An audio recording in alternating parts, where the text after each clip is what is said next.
Invasión alienígena. Voces de alegría, aplausos y muchas felicitaciones se escucharon en las oficinas de la NASA. Hoy era un día único, en el que se hacía oficial el descubrimiento de un nuevo planeta. El brillante científico era nada más ni nada menos que mi esposo.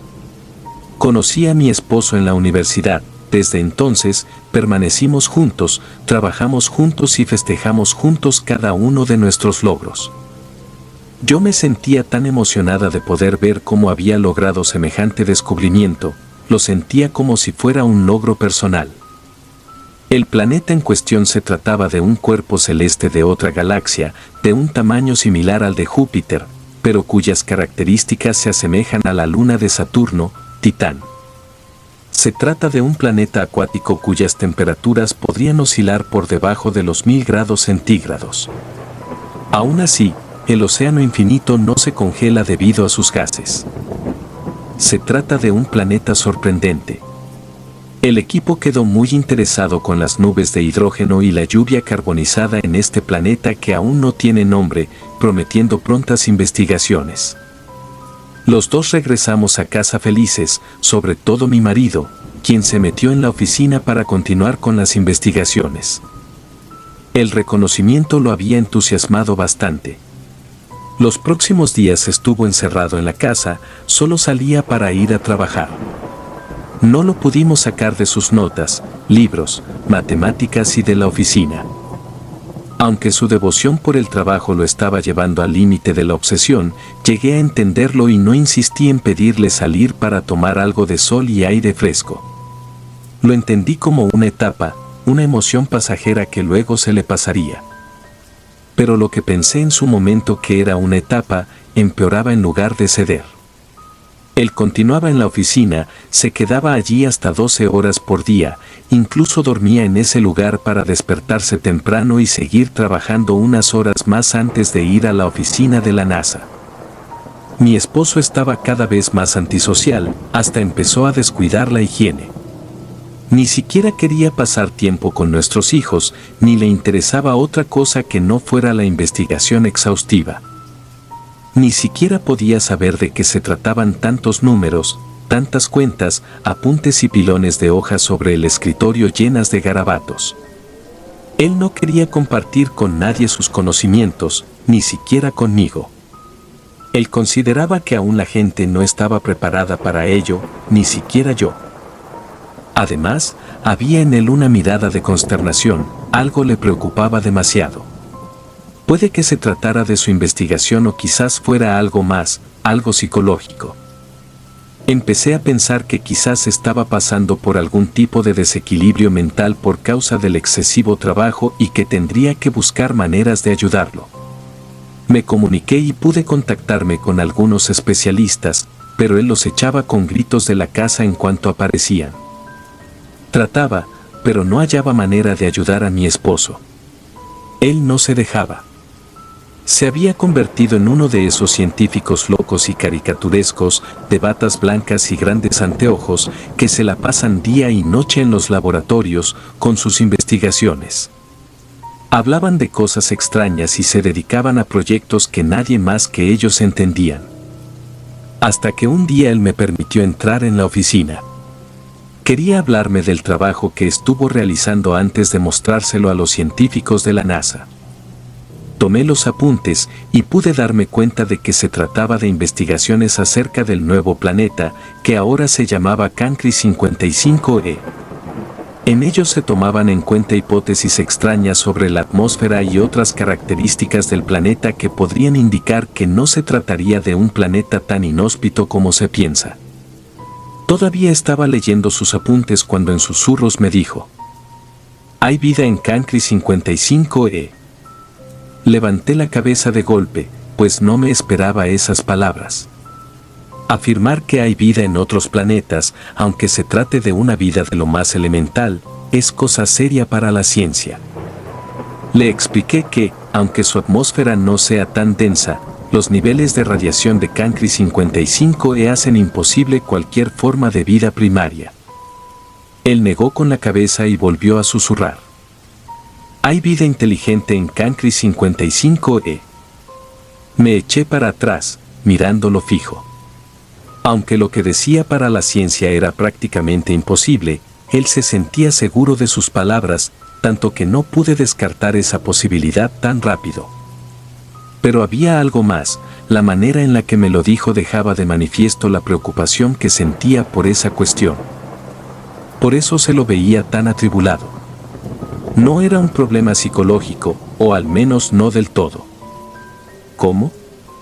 Le dije sin disimular mi sorpresa. Eso es imposible, la radiación y los gases hacen que ni siquiera una forma de vida tan resistente como la del oso de agua pueda prosperar. Sé que, si no analizas mis estudios, esto que te digo parecería el delirio de un científico loco. En eso, me interrumpió, pero he trabajado mucho y descubrí que esos seres no son oriundos de Cancri 55e, sino que están en ese planeta de paso, luego de que su propio planeta haya sido destruido. Él me acercó una hoja en la que estaba el garabato de una estructura circular con seres sin forma definida, a los que denominaba como seres inteligentes. Me dijo que no tenía noción acerca de su aspecto o de sus capacidades, solo sabía que se trataba de criaturas muy inteligentes y mucho más avanzadas que los seres humanos. Después me dio los estudios y las fotos que había sacado del planeta, demostrando su teoría. Acerqué las hojas a mi cara y, con horror, descubrí que él tenía razón. Las imágenes de Cancri 55e mostraban una colonia de criaturas lo suficientemente fuertes como para soportar los altísimos niveles de radiación y gases tóxicos. Entonces, su cara volvió a ponerse seria. Me dijo en un tono de lo más solemne y con el ceño fruncido. Hay algo que me preocupa todavía más. Me acercó otra hoja en la que estaba el dibujo de un satélite con estructuras diferentes a las que estaba acostumbrada a ver. Tenía 7 paneles solares en vez de 2 y un cuerpo bastante pequeño y chato. Han colocado un satélite dentro de la órbita de la Tierra, dijo. Estamos siendo observados y es muy probable que ellos tengan planes de visitar el planeta Tierra. Se trata de una civilización con tecnologías muy superiores a las nuestras y, de pisar la Tierra, las consecuencias podrían ser catastróficas. Podríamos vivir un escenario aún peor que el que tuvieron los aborígenes americanos con la llegada de Colón y los españoles. Lo que él decía me parecía demasiado sorprendente como para ser real, pero, por otra parte, la seguridad y la preocupación con la que hablaba me mostraban que realmente estábamos a las puertas de una catástrofe, de dimensiones apocalípticas. Al día siguiente, nos dirigimos a las oficinas de la NASA para plantearles a los investigadores este grave problema. Pero nuestras advertencias e investigaciones no fueron bien recibidas, al contrario, los superiores desestimaron las hipótesis de que haya vida extraterrestre en Cancri 55e, a pesar de las imágenes y de las pruebas irrefutables. En cuanto al satélite, aseguraron que pertenecía a otra compañía espacial, pero eso era mentira. Ningún satélite presenta esas características, por lo tanto, no podría pertenecer a ninguna compañía. A pesar de la negativa que recibíamos, insistimos en advertirles a nuestros colegas y superiores sobre el grave peligro que la especie humana podría correr si no se hace nada al respecto. Ellos, bastante enojados, nos amenazaron con expulsarnos de la organización si continuábamos insistiendo con esas teorías descabelladas. Nos quitaron nuestros apuntes y trabajos, no quisieron devolvérnoslos. Luego nos enteramos de que los eliminaron para que no tuviéramos posibilidad de divulgar esa información. Después nos enteramos de por qué los científicos tomaron esta actitud. Ellos no quieren que la humanidad sepa de la existencia de otras criaturas fuera del planeta Tierra. Se han hecho acuerdos con entidades para que esto no suceda jamás, para evitar la controversia y el escándalo social. Es posible que ellos sepan de esto mucho antes que nosotros. Miles y millones de dólares están en juego si esto llegara a conocerse. Llegamos ese día a nuestra casa devastados. Nos sentamos en una silla en silencio. Solo podíamos pensar en las cosas que nos habían dicho, en los gritos, en cómo ignoraban la amenaza, sobrevalorando el dinero por sobre la vida. Mi esposo se sentía responsable por las personas, y yo también. Así que decidimos renunciar a la NASA, para mudarnos a otro estado y dedicarnos a divulgar esta información con el mundo, sabiendo que esos extraterrestres vendrían y alertando a la sociedad del grave peligro al que nos enfrentaríamos. Lo hacíamos a través de panfletos, mensajes de YouTube y notas. Nuestros mensajes se hicieron virales y los medios comenzaron a interesarse en nosotros, invitándonos a entrevistas y programas televisivos. Aunque lamentablemente no lo hacían porque creyeran en nosotros, sino que éramos el hazmerreír de la sociedad. La mayoría nos escuchaba para reírse de nosotros, pensando que éramos un par de dementes y unos agitadores hablando de cosas locas y sin sentido. Por otra parte, también construimos un sótano en nuestra casa para almacenar grandes cantidades de comida, sabiendo que cuando llegara el momento de la invasión, deberíamos escondernos durante años. Y las primeras señales no tardaron en aparecer. Primero se presentaron como fallas en los sistemas de radio y televisión, fallas en las ondas radiales que se manifestaron como fallas en el sistema de telecomunicación y radial a nivel global. Al principio de causas desconocidas, luego se las arreglaron para darles diversas explicaciones, y ninguna de ellas tenía sentido.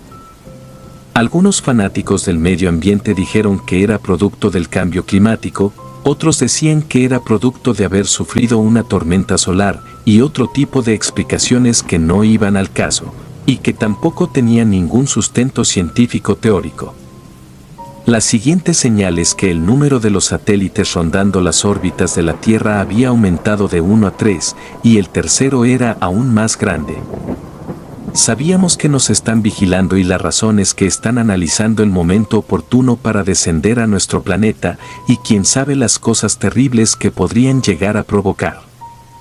Ambos nos sentíamos desesperados. Nosotros tenemos un refugio, comida, y a lo mejor podremos llegar a sobrevivir lo que vendrá, pero los demás no.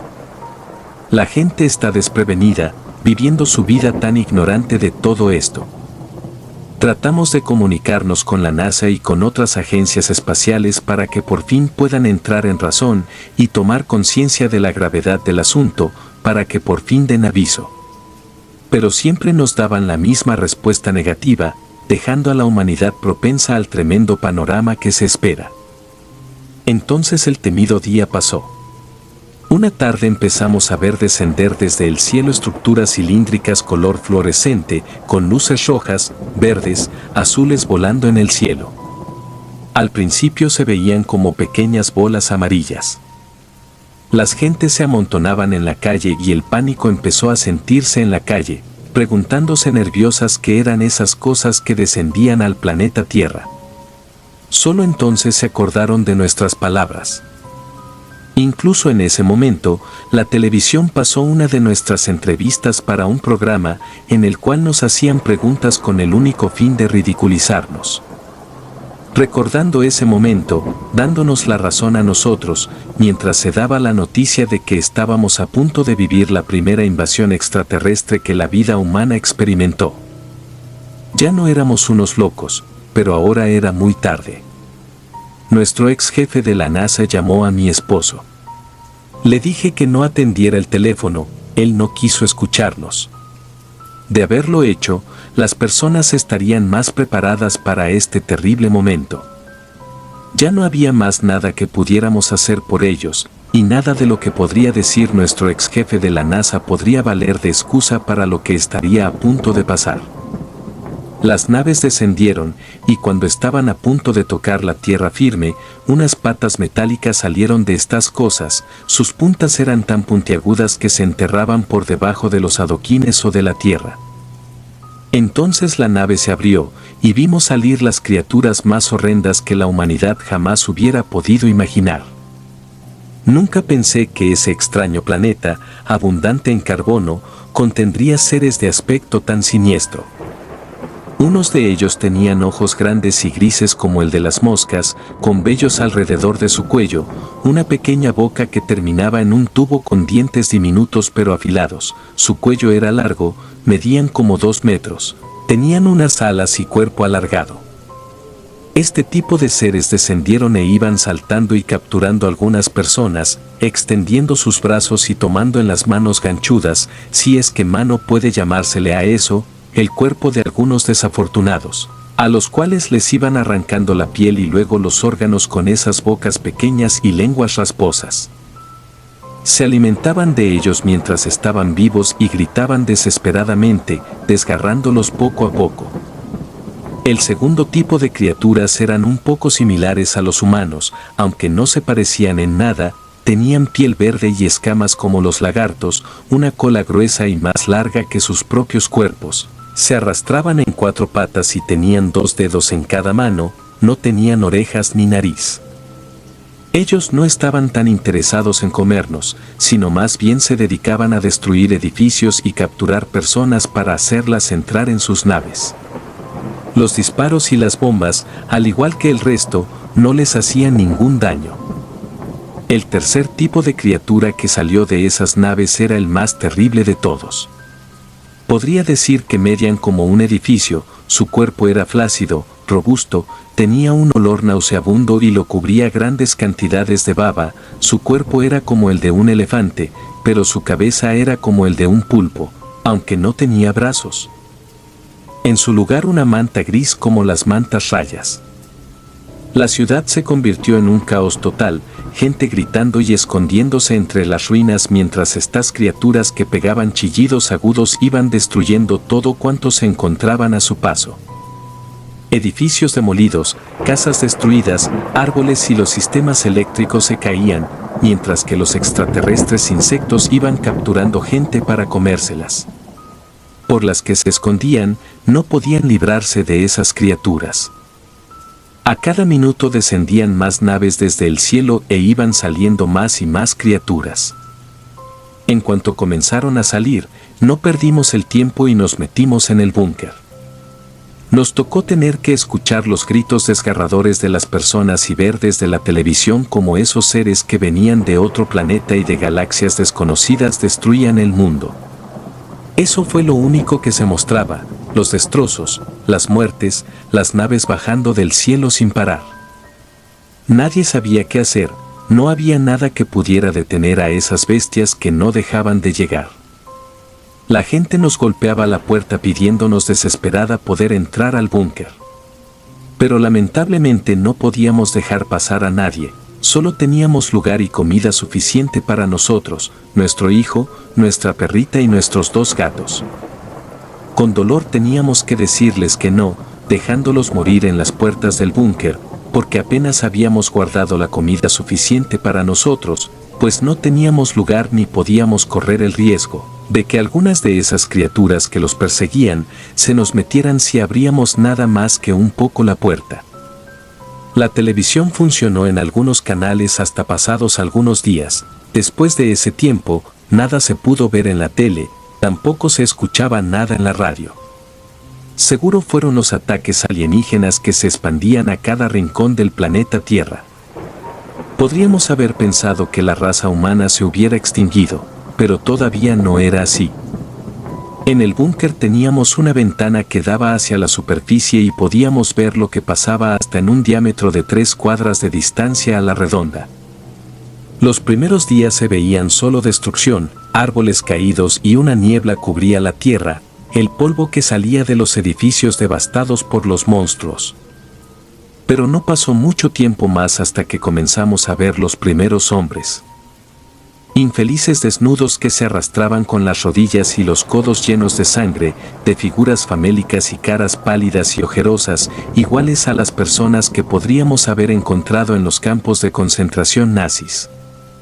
Los seguían alienígenas reptiloides, pateándolos como si fueran cosas. Otras veces aparecían con artefactos pegados a sus cuerpos, máquinas, instrumentos, a veces hasta otros animales.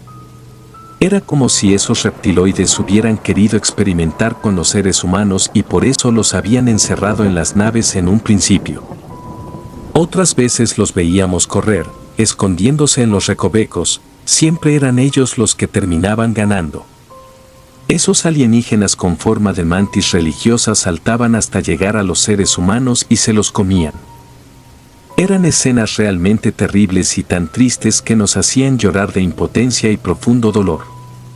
Nos rompía el alma ver lo que tan cerca de nosotros estaba pasando. Hubiéramos hecho todo lo posible para que la humanidad no terminara con este fin tan trágico, pero ya no había nada que se pudiera hacer. Esto se hubiera evitado si tan solo me hubieran escuchado antes. Si me hubieran dado los recursos para romper ese primer satélite o al menos desviarlo de la órbita. En su lugar se permitió que ellos nos vigilaran hasta que comenzó el momento de su llegada. Teníamos todas las pruebas necesarias, pero ellos decidieron hacer oídos sordos por la controversia que la noticia podría causar en la sociedad y ahora estas son las consecuencias. Pasar las horas en el búnker sin televisor, sin radio, con los mismos juegos de mesa que practicamos todo el tiempo, era desesperante. El encierro era todo un reto para nosotros, no teníamos noción del tiempo, no veíamos la luz del sol a no ser a través de esa ventanita e intentábamos esforzarnos por no perder la cordura. Pero había algo peor que esto. Los alimentos que habíamos guardado para 5 años empezaban a escasear y esto me hacía pensar, ¿cuál era nuestro plan? ¿Qué pensábamos hacer en cuanto se acabará la comida? Creo que nunca lo supimos, pero a lo mejor podríamos escapar hacia algún supermercado para ver si podíamos encontrar algo más para sobrevivir. Ahora que los monstruos casi no pasaban por acá. Aunque se trataba de una idea demasiado arriesgada, ellos podrían aparecer y matarnos en un segundo. ¿Y luego? ¿Viviríamos todas nuestras vidas así encerrados en un búnker? Mi hijo decía que el peligro había pasado, de los 3 era quien más permanecía en la ventana. Dijo que hacía muchos meses no veía pasar un monstruo por la zona y él piensa que han regresado al espacio.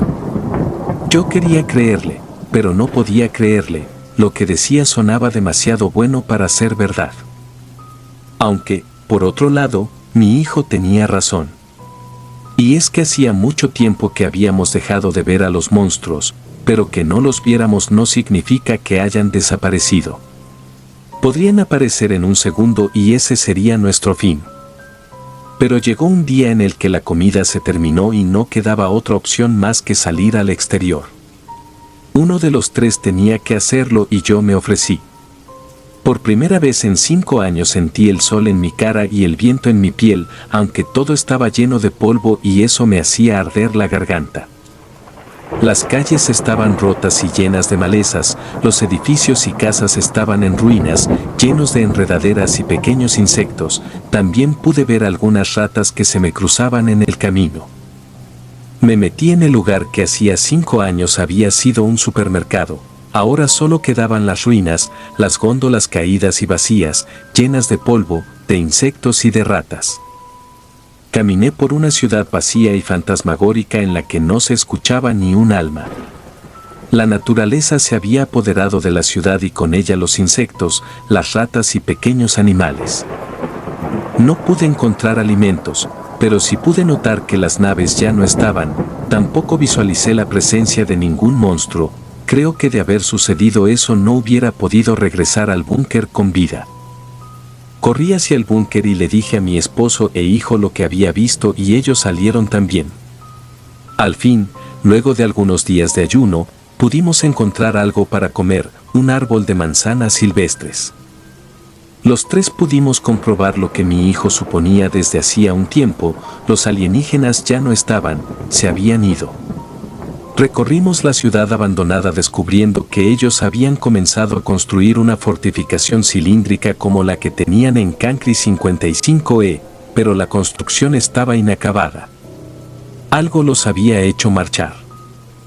Mi marido era el más experto en estos temas, él había estudiado durante mucho tiempo a Cancri 55E y a sus habitantes y nos dio una hipótesis de lo que pudo haber pasado.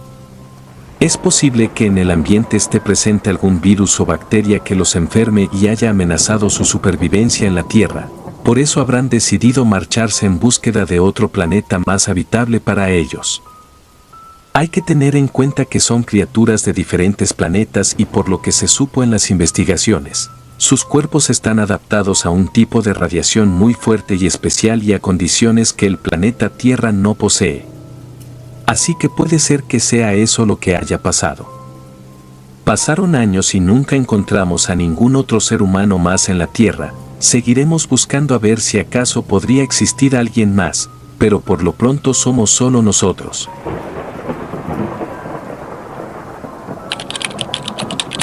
Abducción, el experimento 3256.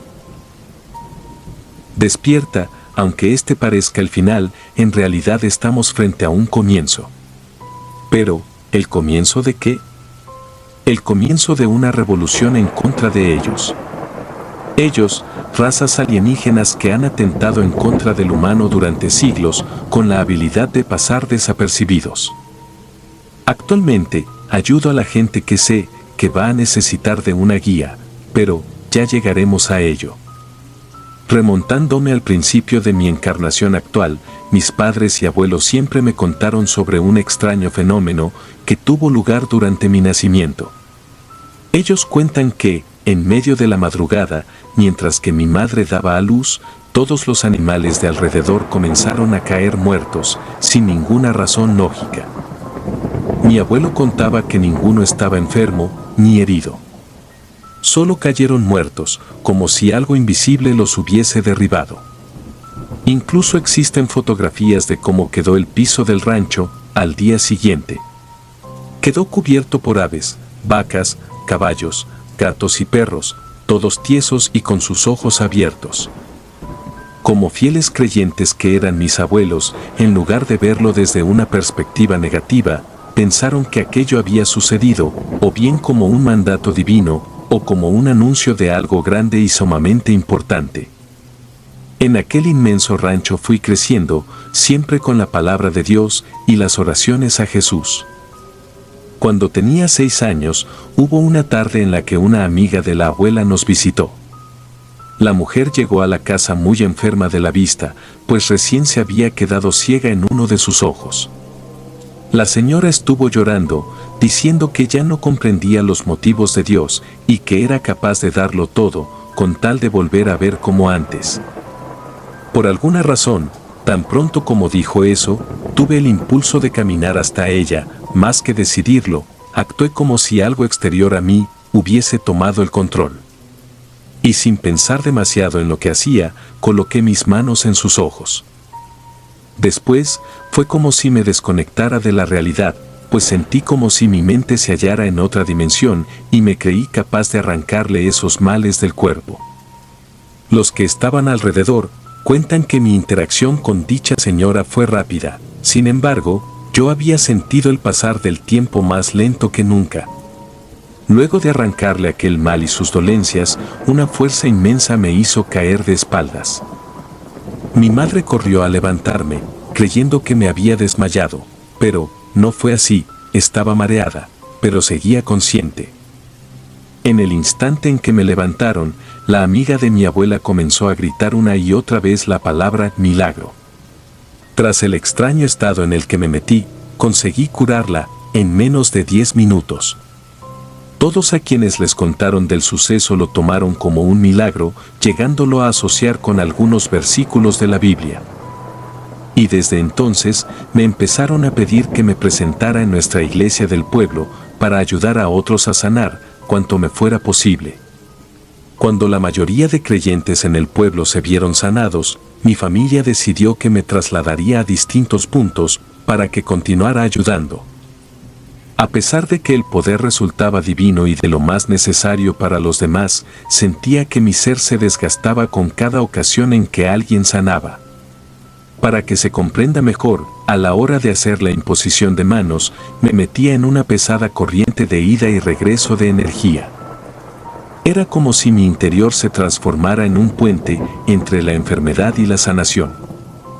Algo que todos desconocían de aquel don era que, así como podía acceder a sus cuerpos en esos breves periodos de tiempo, de igual manera me veía involucrada con la información de sus mentes, y casi todos los pasajes recorridos a lo largo de sus vidas. Era como escanear a los seres humanos, aspecto que no siempre resultaba agradable. Fuera de lo espiritual y religioso, acudí a la escuela como cualquier otra niña, saqué 10, pero también 5, me tocaron mis castigos, pasé a preparatoria, aprendí a cocinar, en fin, tuve un estilo de vida normal, dado que mi familia no quería hacer de mi realidad una clase de circo. Tan solo por el hecho de estar más conectada con la supuesta parte celestial. Toda mi vida confié en Dios, Jesucristo y sus formas de mover nuestros caminos. Hasta que llegó el año 2022 y descubrí que, en realidad, no contamos con un camino divino, sino con hilos, los cuales nos mantienen sujetos y conducen la mayoría de nuestras decisiones y movimientos. A mediados del año pasado, tuve una experiencia traumática mientras dormía, y no, definitivamente no se trató de un sueño, pues yo estaba elevada en una camilla de acero, sin poder abrir los ojos, pero sentía lo que pasaba a mi alrededor. Algo me estaba sujetando la frente, largos dedos de tacto helado, nada que haya sentido antes. Sin tener que abrir los ojos, supe que las cosas que me estaban rodeando tenían la bizarra intención de introducir algo en mi cerebro. Después, un flash parpadeó y siguió parpadeando.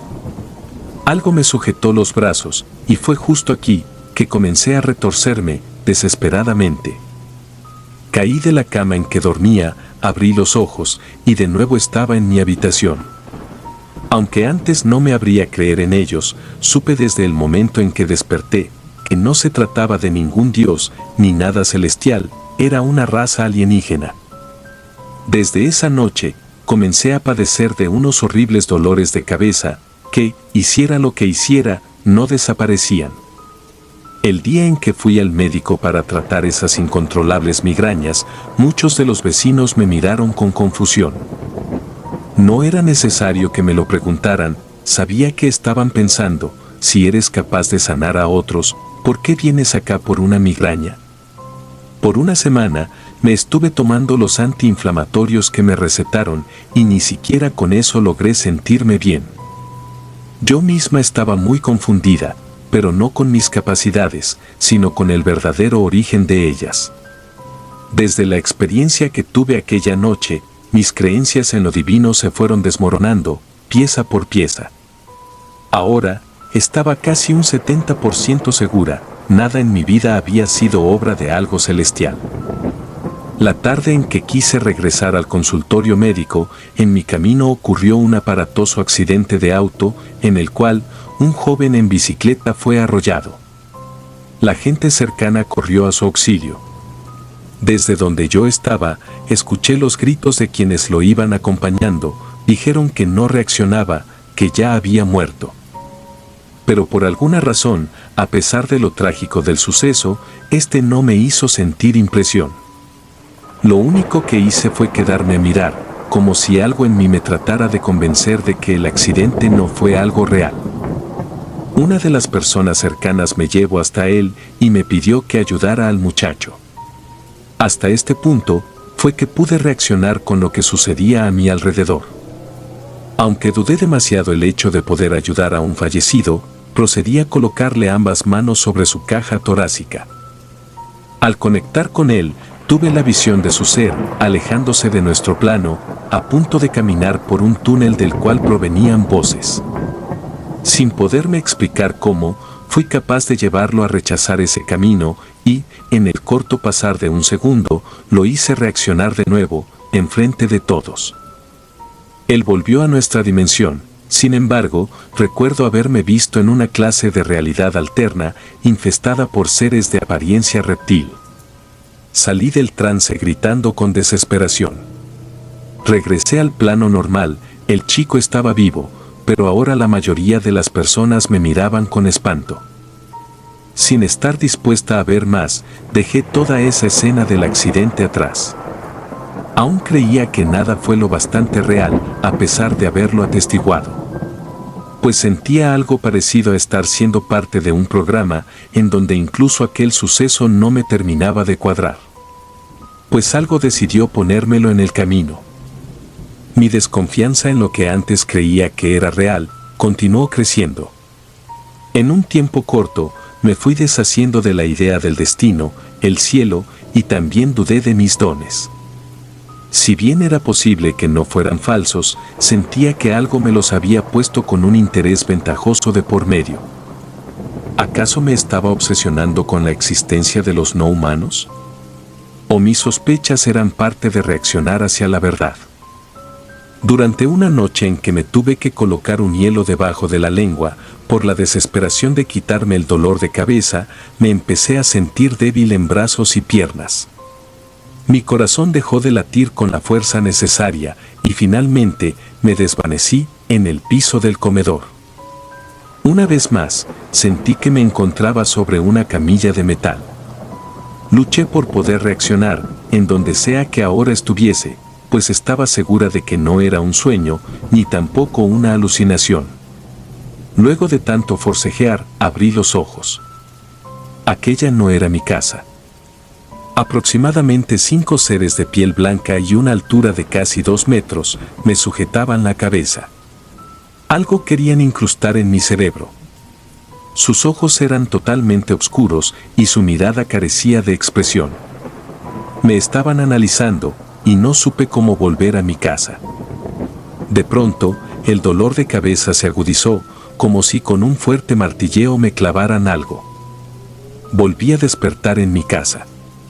Mi abuela y mi madre se encontraban a mi lado, haciendo lo posible por hacerme despertar. Y al verme abrir los ojos, reaccionaron con tranquilidad. Por mi parte, muy en fondo me sentí aterrada, consciente de que ellos, la mayor amenaza para el ser humano, me habían tomado a la fuerza. Antes de siquiera poder hablarles sobre lo que me ocurrió, mi nariz me empezó a sangrar, sin control. Aquello no se trataba de un sangrado superficial, sino de un derrame. Entre el tránsito y el sofocante calor del camino, llegamos a urgencias. Los doctores dijeron que, en efecto, se trataba de un derrame por presión alta. A pesar de saber que me tacharían de loca, les supliqué que tomaran unas placas de mi cerebro. Y, sin importar cuánto aclaré mis sospechas de tener algo allí, se negaron rotundamente a ayudarme. Controlado el derrame, al día siguiente fui a una clínica particular a sacarme los estudios por mi propia cuenta. Al momento en que se obtuvieron los resultados, las caras de los doctores que me atendían mostraban confusión y terror. Tal y como se los dije, algo lograron hallar dentro de mi cerebro. Al preguntarles de qué rayos se trataba, todos me dijeron que no contaban con una respuesta que fuera de ayuda.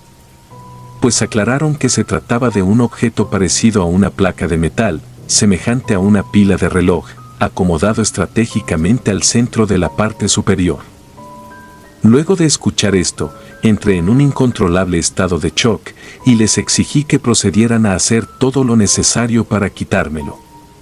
Todas las opiniones me dijeron que una operación de ese tipo se trataba de un tema serio. Al final, acordamos que, antes de seguir cayendo en el pánico y suplicar que me abrieran el cráneo, tendríamos que pasar por distintos estudios y, muy probablemente, involucrar a científicos durante la evolución, por lo complejo del caso.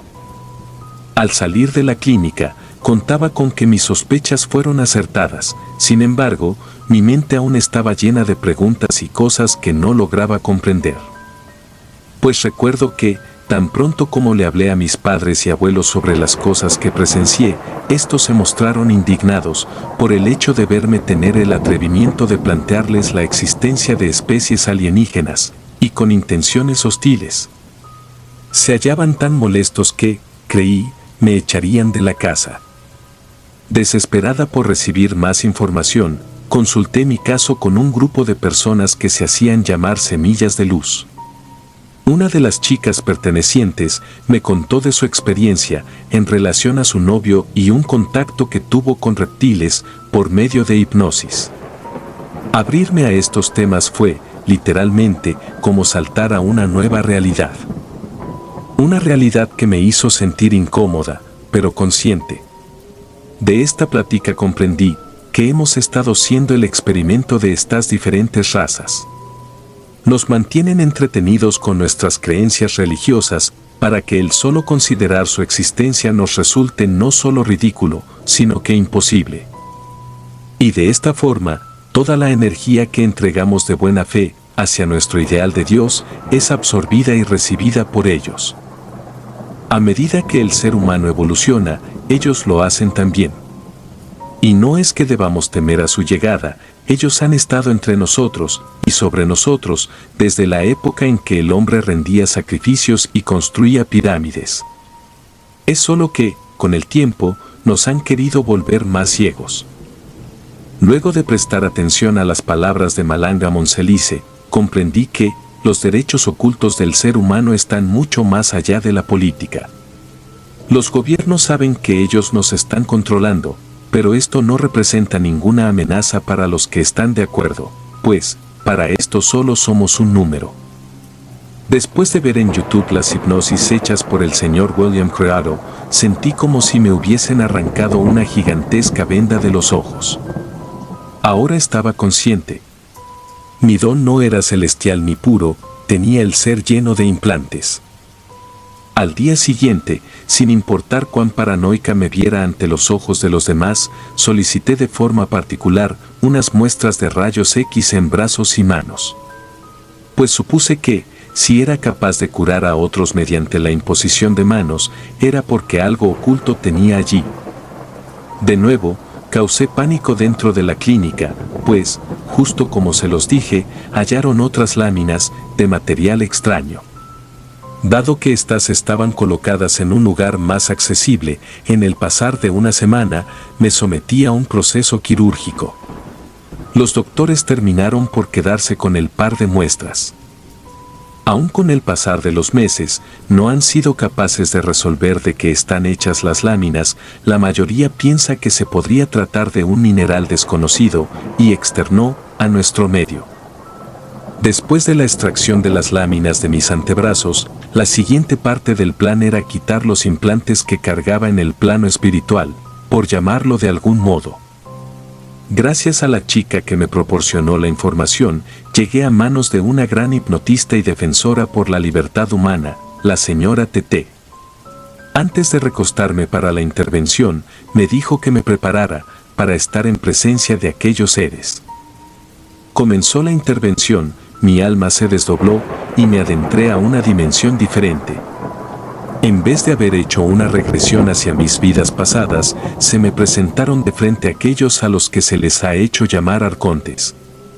En lugar de platicar, la forma en que conectamos me pareció más a un nivel de conciencia.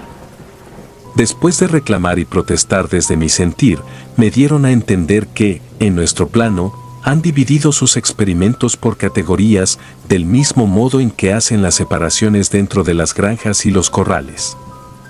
Por la información que fuimos capaces de sacarles, entendí que existe una categoría de experimentos destinados a hacerle creer a la gente en los milagros y los dones. Entre ellos, incluso estuvo Jesucristo. Entendí el mensaje, había recibido aquellos poderes porque la fe distrae y hace que el ser humano se entregue de por vida. Cuando se trata de estos milagros, no es el mismo ser humano el que se encarga de curar a los otros.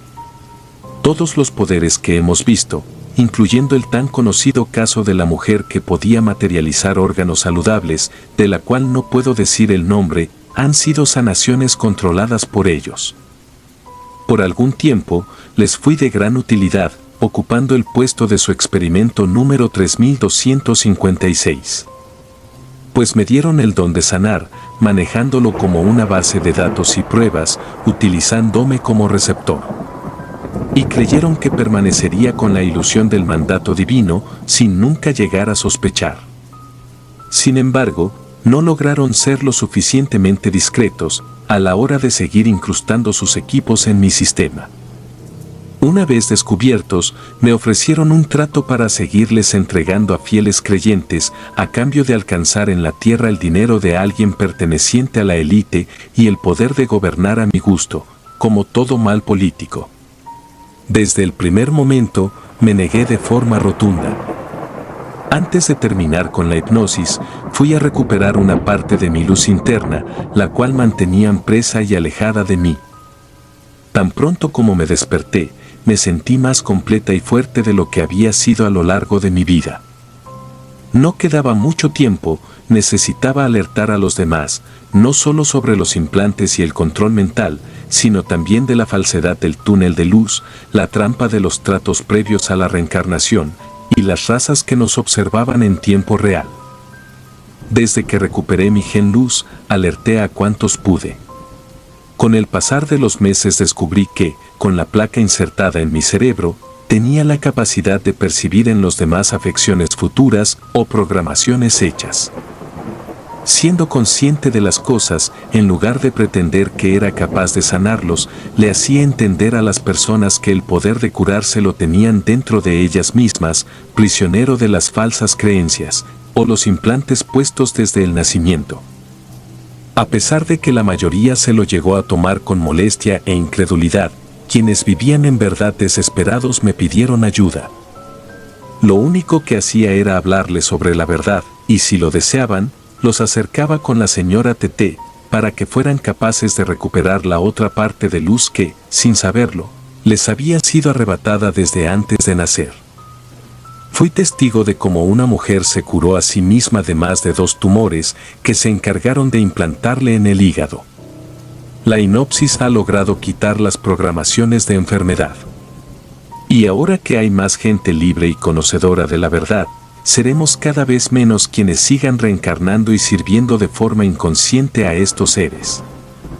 Hasta el día de hoy, me he visto en la necesidad de conservar la placa que dejaron en mi cerebro, pues es por medio de ella que he estado ayudando a otros, por medio de un escaneo profundo hacia los experimentos que han hecho en ellos.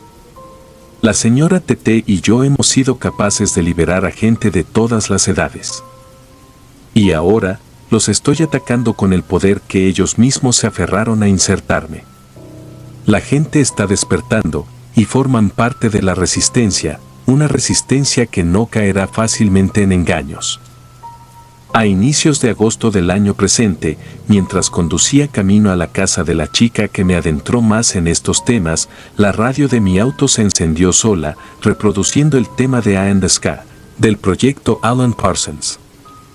Como si me encontrara dentro de una maqueta, la mayoría de los autos se me empezaron a atravesar y los semáforos solo los encontraba en rojo. De pronto, vi que a mi derecha un conjunto de personas estaba grabando hacia arriba, con sus celulares. En el cielo había unas extrañas luces blancas, por lo que todos miraban asombrados, hacia arriba. Parecía que con el coro y su letra, en general, buscaban darme un mensaje amenazador, uno que principalmente declaraba que podían leerme la mente. Estuve a punto de caer en el temor, hasta que recordé lo que en verdad soy, y el poder que puede tener el humano por sobre de ellos. Ignorando su intento tonto de advertencia, cambié la canción a Nights of Sidonia, de Muse. Pensé que, si ahora nos íbamos a contestar por medio de la música, entonces era mi turno de dejarles en claro mi mensaje a esos malditos.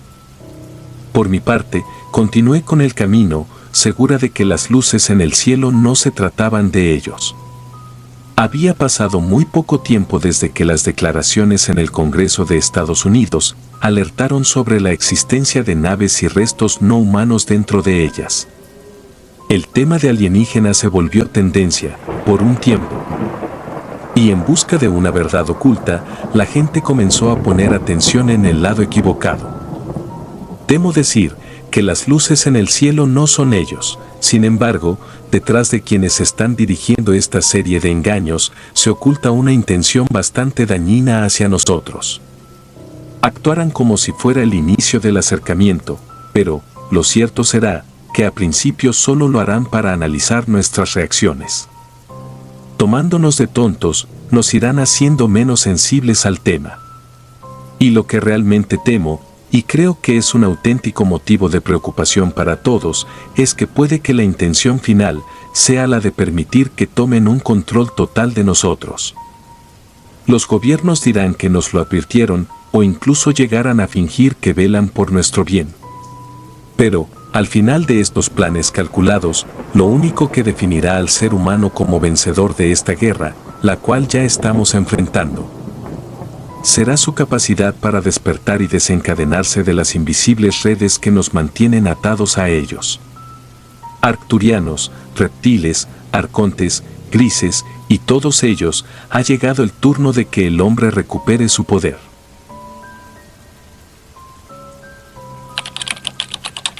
Galaxia. No veo nada, le dije a mi novio, observando con su telescopio hacia la izquierda. Tienes que centrarte más al centro, me respondió él.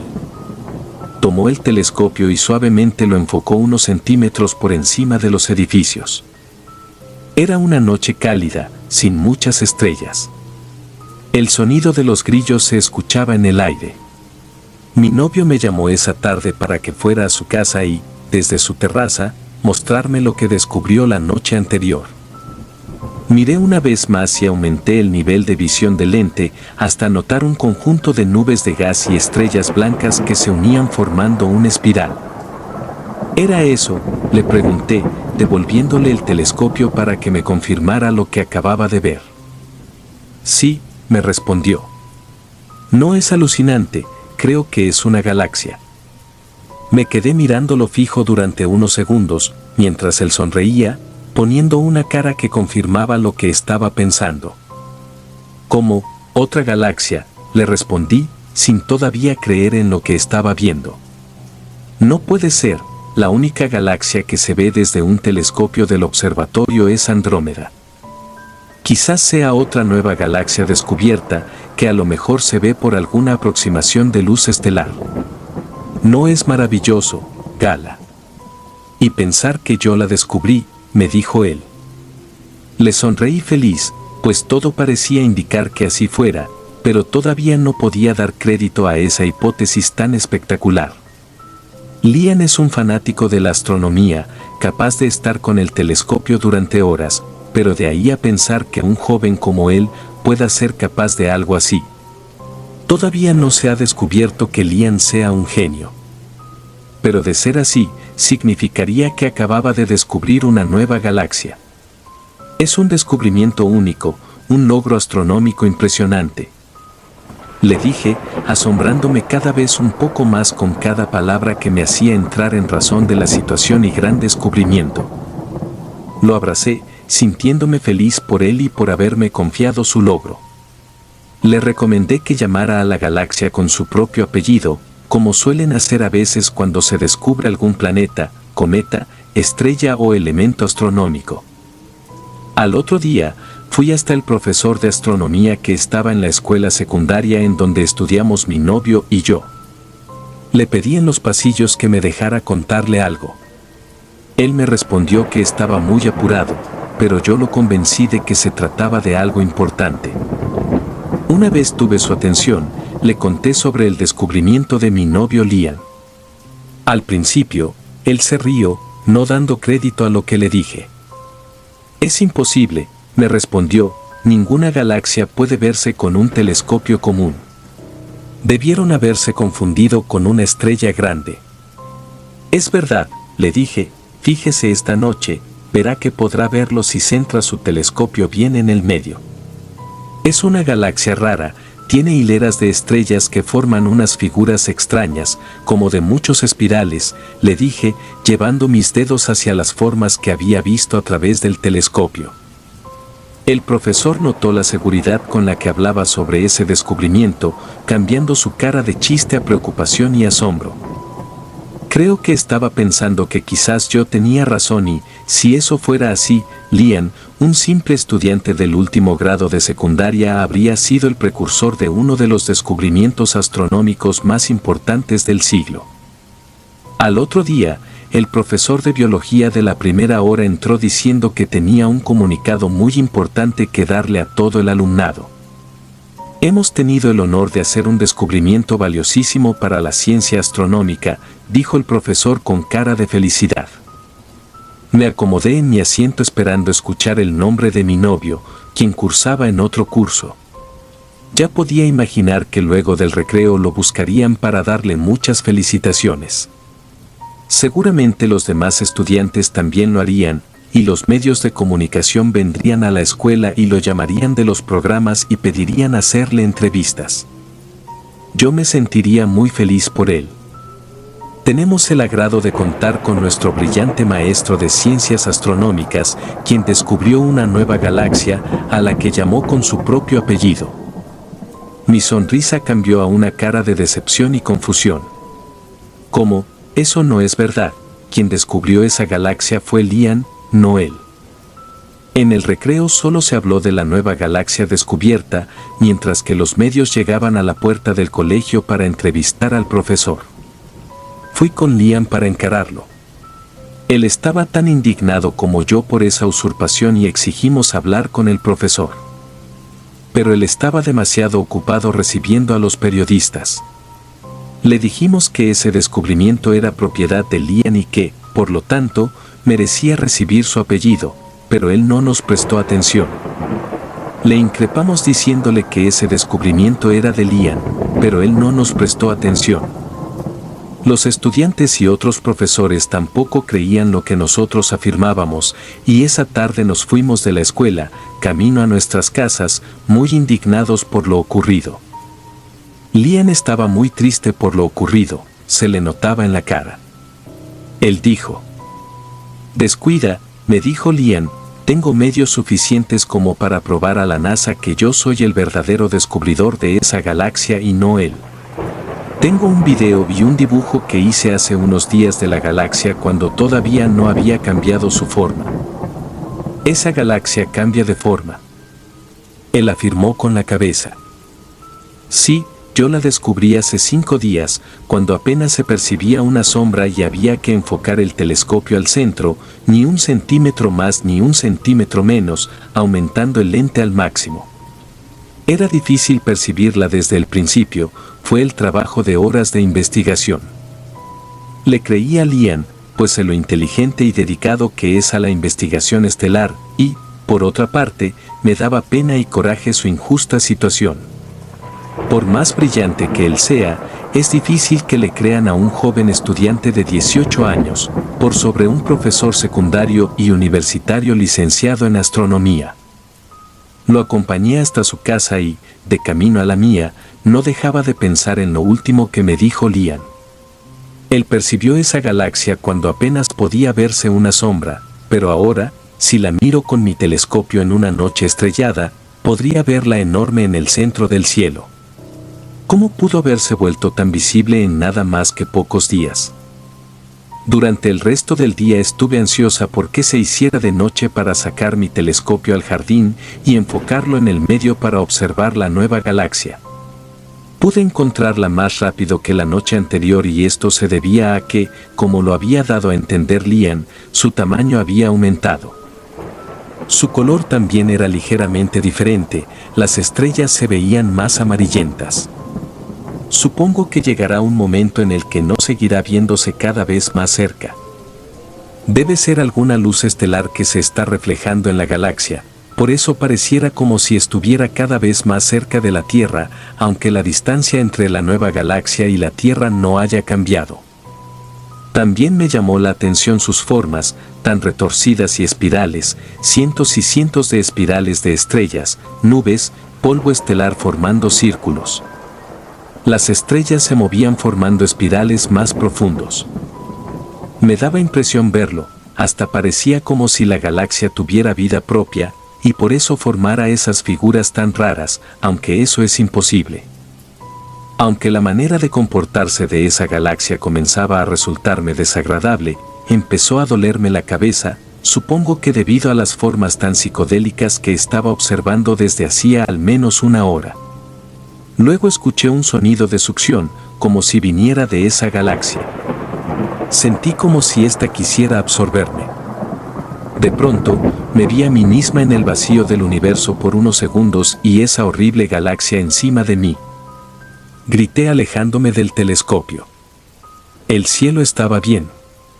Volví a mirar y la galaxia estaba como antes, con algunas figuras retorcidas más, pero nada fuera de lo común. Me tomé una pastilla y me fui a dormir. A la mañana siguiente el dolor de cabeza no era tan fuerte. Fui a la escuela, dándome cuenta de que hoy Liam no había asistido. Me llamó la atención, pues rara vez no viene a la escuela. Le envié mensajes preguntándole cómo estaba o si había enviado las pruebas de su descubrimiento a la NASA, pero no me respondió, lo que me preocupaba aún más. Así que, a la salida de la escuela, fui corriendo a su casa. Me recibió su mamá y me dijo que Liam estaba un poco extraño y que no había salido de su habitación. Cuando entré a su cuarto, lo encontré debajo de su cama, tomándose la cabeza con las dos manos, apretando los dientes. Su cara parecía cansada y sus gestos daban a entender que estaba en un momento de mucha presión. ¿Qué te pasa?, le pregunté.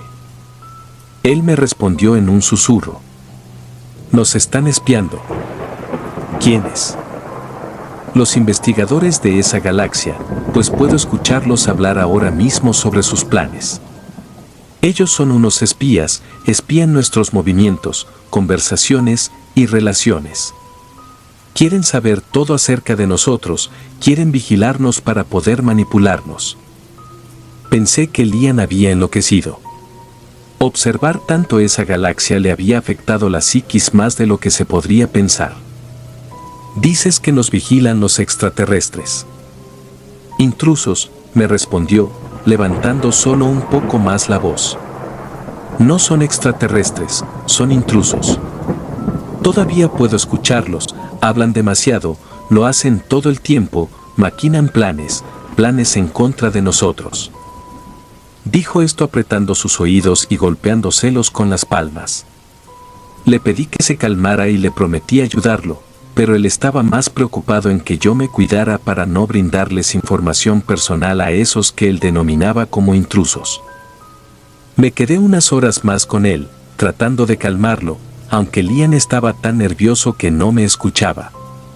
Me fui a mi casa extrañada por la situación. En mi mente había muchas preguntas. Liam estaba bien ayer, indignado porque el profesor le había expropiado la gloria del descubrimiento, furioso y decidido a probar que fue él quien vio primero esa galaxia. ¿Cómo pudo ponerse así de un día para el otro?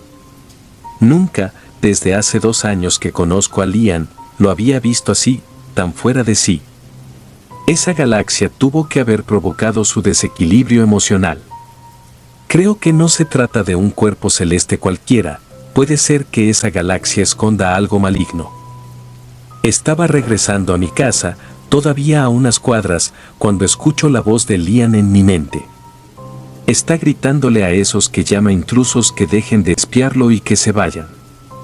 Se lo escucha totalmente alterado y fuera de sí, tan nervioso como cuando estuve en su casa. Hago puño sobre mi cabeza, refregándome, como tratando de quitar esa voz de mi cabeza.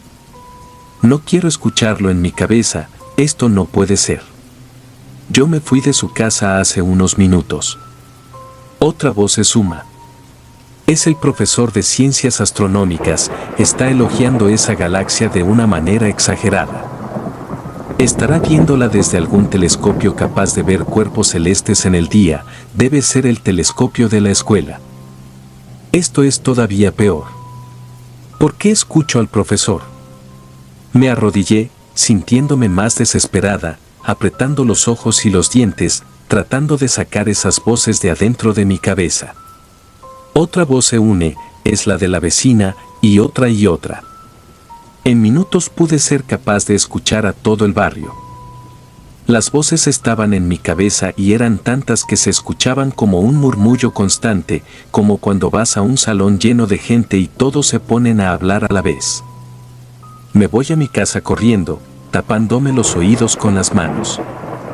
Cuando llego, descubro que hay unos telescopios profesionales y muy caros empacados. Recién comprados, alguien se dio el lujo de comprar cosas tan costosas como esas.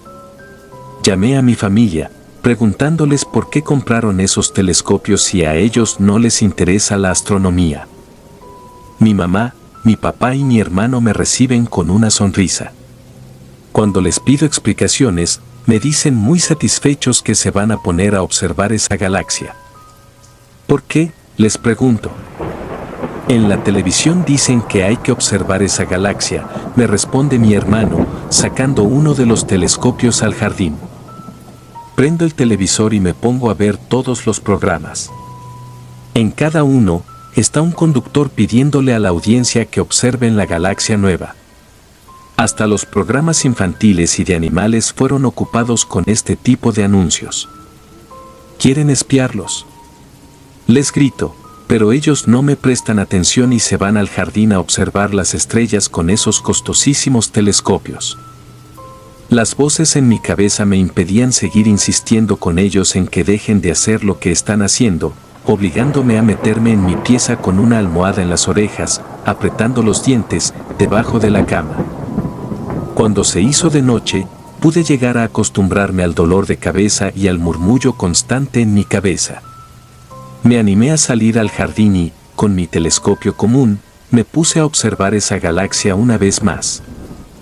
Había crecido desde la noche anterior y sus formas también habían cambiado a unas formas aún más psicodélicas. Los espirales terminaban en una punta como de garra, la cantidad de ellos había aumentado significativamente. Toda esa galaxia era pura espirales. Se veía demasiado extraña, no parecía para nada una galaxia normal. ¿Será que de veras es una galaxia? No será otra cosa. Un elemento espacial que la ciencia no llegó a conocer y nosotros no podemos entender, y que vino a la Tierra para usarnos, aprovecharse de nosotros, o quizás hasta experimentar con nuestros cuerpos y mentes. Esa noche no pude dormirme sino hasta 3 horas después de acostarme en la cama. Me daba vueltas de un lado para el otro, tratando de callar las voces en mi mente, que no se iban y me atormentaban. La ventana de mi habitación se abrió de par en par y un viento frío que hacía volar las cortinas se metió en mi pieza. Me levanté, pues la ventisca había volado mi frazada, y al mirar entre la ventana me pareció ver la galaxia. Pestañeé un poco más y no estaba en el cielo estrellado. Me acerqué hasta la ventana y les grité con furia: «Déjenos en paz. ¿Qué es lo que quieren de nosotros? No voy a permitir que me vigilen hasta cuando duermo». Metí las sábanas y una almohada debajo de la cama. Sentía como si algo o alguien me estuviera vigilando constantemente. Incluso debajo de la cama no podía sentirme segura. Encima, las voces en mi mente tampoco se callaban. Es la galaxia maldita, y algo están buscando de nosotros y no es nada bueno. Tuve que levantarme para ir a la escuela no habiendo podido dormir ni 3 horas, estaba muy cansada. Solo tomé un café de camino a la escuela, y cuando por fin levanté la cabeza para mirar al cielo, me horroricé de visualizar el monstruo que había en el firmamento. Un dibujo de cientos y miles de espirales en el cielo sin nubes, más redondeles de los que se pueden contar, amarillos, ubicados de manera prolija y perfecta, en muchas hileras, se retorcían hasta el infinito. Esa cosa no se veía más cercana a la Tierra por la luz reflejada de alguna estrella. Estaba viniendo verdaderamente sobre nosotros, y no era una galaxia. Más bien, parecía ser algo muy peligroso, una amenaza muy grande que se avecinaba sobre el hombre. Puede que, cuando esa cosa llegue a la Tierra, cosas apocalípticas no sucedan. Me puse a gritar y a sacudir a mis compañeros, diciéndoles a los profesores del peligro inmenso que estábamos a punto de vivir cuando esa cosa llegue a la Tierra. Pero los profesores y alumnos estaban como adormecidos. En las aulas se dio una única consigna: observar la galaxia maravillosa. Los alumnos hacían fila para turnarse en los pocos telescopios con los que contaba la institución para observar, otros lo hacían a simple vista, otros dibujaban la galaxia en hojas y otros hasta le escribían poemas. «Están todos locos», les grité. «Esa cosa nos va a destruir. Debemos protegernos de la amenaza que se viene». Por más que grité y les advertí, no escuchaban. Ellos estaban como en una especie de hipnosis. Los estudiantes, profesores y la gente habían dejado de ser los mismos. Después de ver en lo que se habían convertido mis compañeros y profesores, me fui corriendo hasta mi casa. Las calles estaban más vacías que de costumbre, pero, aunque caminara y corriera, no lograba llegar a ninguna parte. No podía ubicar la dirección de mi propia casa, siempre regresaba por otra calle diferente. Es como si el barrio se hubiera convertido en un laberinto en donde caminas y terminas apareciendo en un sitio diferente. Entonces me acordé de Liam. Él es el único que me advirtió sobre los peligros de esa cosa. Creo que es tan inteligente que lo supo desde el principio. Aunque durante el corto tiempo en que estuve en su casa solo dijo que nos estaban espiando, algo que él denominó como unos intrusos. Quise buscar su casa, pero seguía sucediéndome lo mismo, entraba en una calle y salía por otra. Es como si una maldición hubiera descendido en el barrio. Se hizo la tarde-noche y yo todavía me encontraba en la calle. Entonces sucedió que durante la noche las voces en mi mente comenzaron a cambiar y de repente empecé a escuchar cómo se producían múltiples asesinatos. La gente enloquecía y salía a la calle a masacres, tiroteos, asfixias, hasta suicidios. Me apreté los oídos gritando que no, hasta que entre medio de esas voces pude distinguir la voz del profesor de ciencias astronómicas. Quería asesinar a Liam porque era el verdadero descubridor de esa cosa que llamaban galaxia. Podía verlo en mi mente, él había tomado un cuchillo de cocina y salido a la calle, se dirigía a la casa de Liam, estaba yendo por el camino correcto e iba a llegar en unos minutos para matarlo. Grité queriendo advertirle a Liam del peligro que estaba corriendo mientras trataba de correr hacia su casa, pero él no se daba cuenta, seguía escondido debajo de su cama. Podía escuchar sus murmullos en mi mente. No llegaba a su casa por más que corría, hasta que el laberinto se abrió y pude divisar la casa de Liam en la esquina. El profesor estaba muy cerca y no podía permitir que asesinara a mi novio. Estaba acercándose, solo le faltaban unos pasos para llegar. Tenía el cuchillo en la mano, estaba decidido, y su imagen asesina se mezclaba en mi cabeza con la secuencia de otros asesinatos que también estaban sucediendo en estos momentos. Golpeé la puerta de la casa de Liam desesperada, pero nadie me atendía. Corrí buscando la reja de su jardín para treparme por ella y así meterme a su casa, cuando una mano me jaló hacia atrás. Era el profesor de ciencias astronómicas y no se veía nada bien. Tenía ojeras violáceas, estaba pálido, despeinado, olía a sudor y su ropa estaba desprolija y sucia. Sostenía el cuchillo sobre mí, en ese momento solo pude gritar pidiendo piedad. «Te voy a matar por meterte en mi camino», fueron sus últimas palabras antes de descender el cuchillo sobre mí. Pero en ese momento una luz incandescente llenó el lugar, impidiéndonos la vista por unos segundos. Cuando alcé mi cabeza al cielo, vi cientos y millones de elementos esféricos formando espirales, cientos de millones enroscándose hasta el infinito.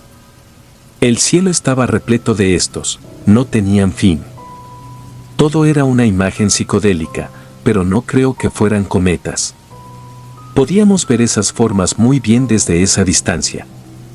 No sé qué eran, pero estaba lleno de seres, no podría describirlos, eran unos seres tan diferentes, tenían un traje y miraban hacia nosotros.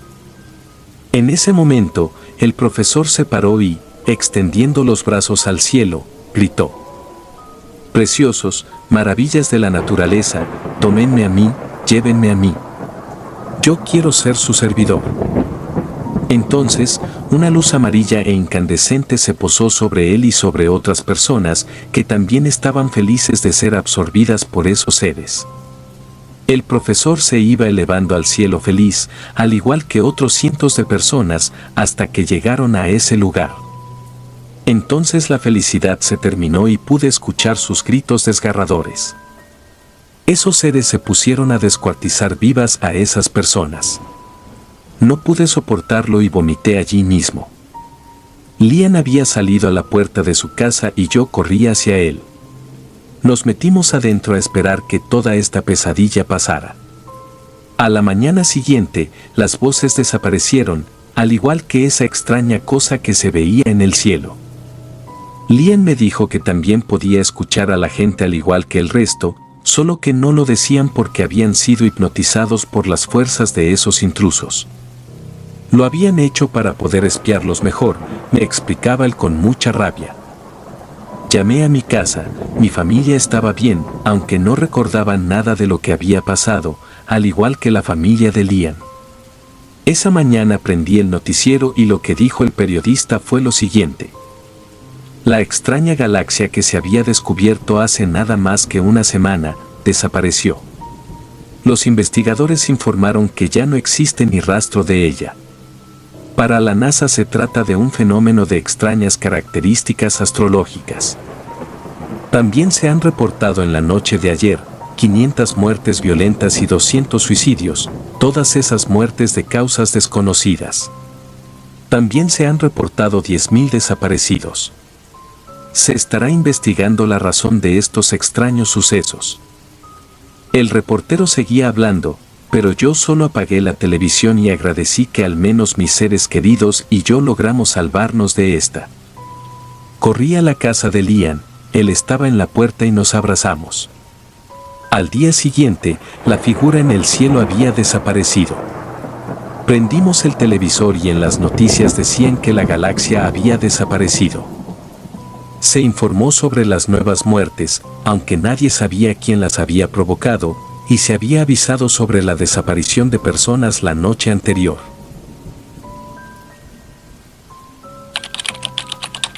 Miedo en la torre de control. No puedo dar mi nombre por cuestiones de seguridad. Los sucesos que voy a contar sucedieron en una Semana Santa. Me encontraba trabajando un Viernes Santo, como he dicho, en la torre de control del Aeropuerto Internacional. Nos encontrábamos tomando un café con mi compañero, cuando de pronto se escuchó una comunicación con un piloto. Preguntaba si alguien lo había llamado. Nos extrañó mucho y le dijimos al piloto que, por supuesto que no, por lo que olvidamos el asunto y seguimos laborando con normalidad. No prestamos mucha atención al hecho. Y de repente, otro piloto se comunica con la torre y pregunta para que se comunicaban con la nave si había alguna alerta. En ese punto, ya empecé a preocuparme. Pues nunca he creído en fantasmas ni en esas cosas que llaman actividad paranormal. Nadie nunca llegó a comentar nada al respecto si le han pasado estas cosas.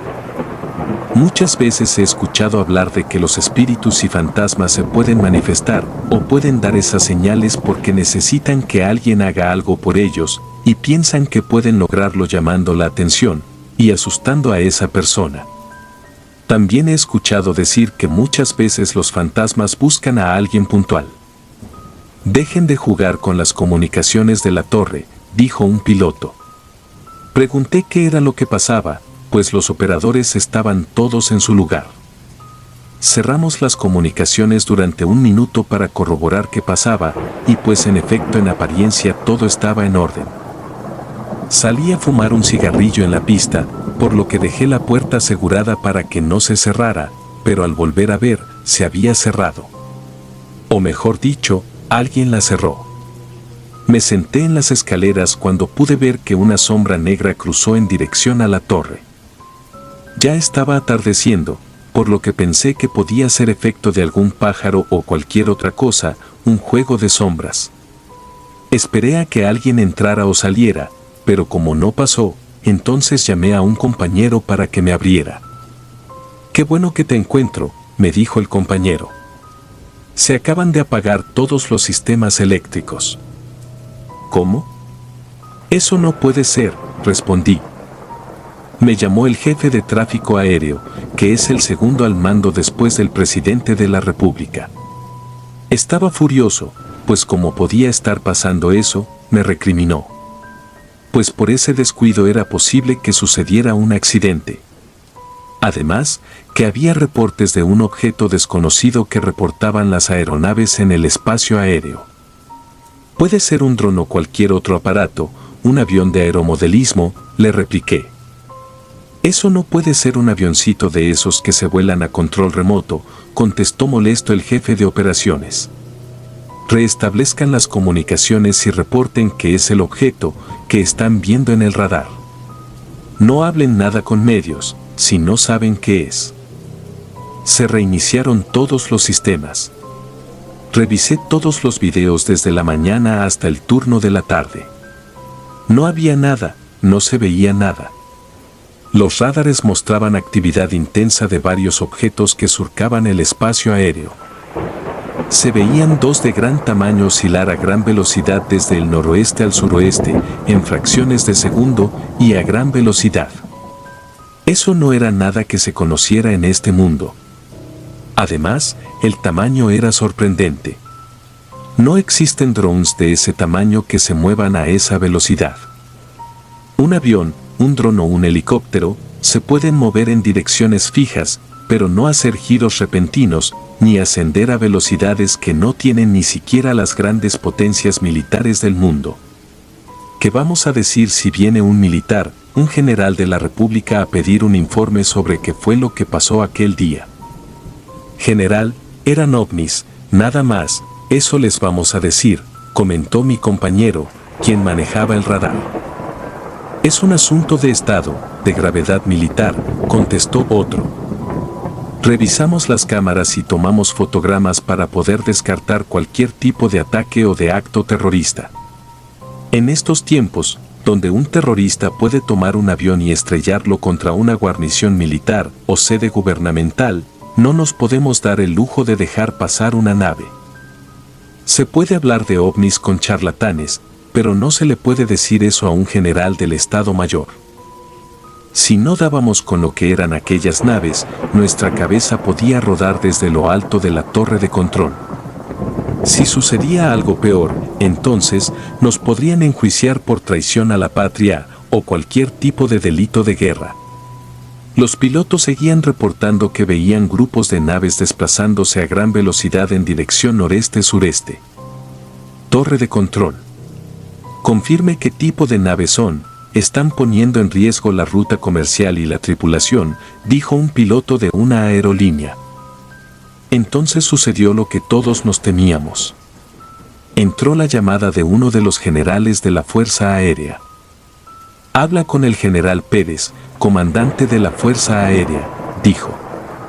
Es imperioso que la torre de control me informe qué tipo de naves son las que están cruzando el espacio aéreo del país en este preciso momento, o me veré obligado a desplegar la potencia militar para contrarrestar esa amenaza velada con la que nos están amenazando.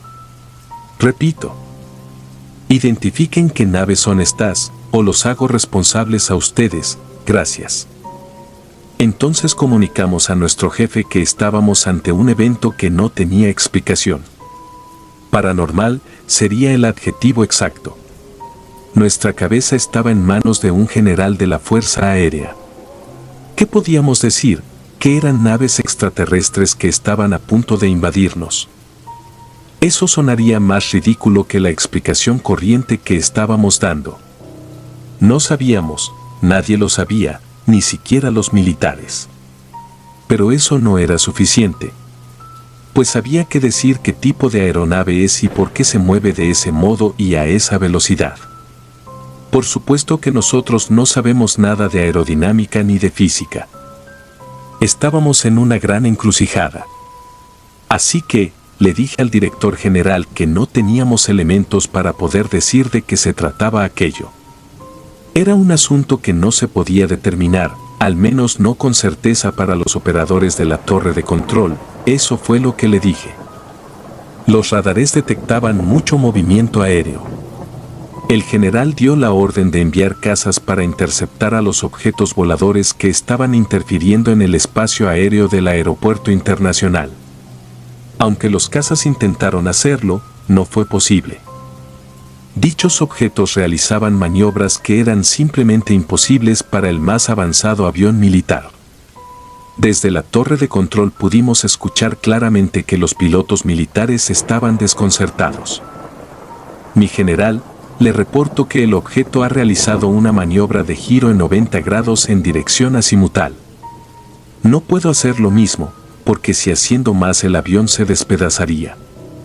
¿Qué ordena mi general? Escuchamos al piloto del caza número 1. El general dejó escapar un resuello de resignación. Enterado, mayor. Desista de la operación y aterrice. Entendido, mi general. De repente, las comunicaciones volvieron a sufrir una caída general. Esto significaba, como dije antes, la posibilidad de un accidente aéreo múltiple. Usamos la planta de energía alterna mientras el general se comunicaba con el ministro de Minas y Energía para darle información. Por lo que una gran parte de la ciudad se quedó a oscuras. Las comunicaciones por radio tradicional también parecían estar intervenidas. No funcionaban como debería ser. El pánico inundó a todo el equipo y al gobierno también, pues estaba siendo puesto en jaque por parte de unas naves que no tenían claro de dónde provenían. Esto es un secreto de Estado, y por eso tengo que mantenerme en el anonimato.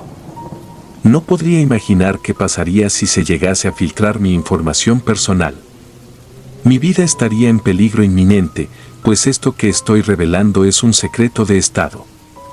Es como saber quiénes son los enemigos del país y quedarse callado.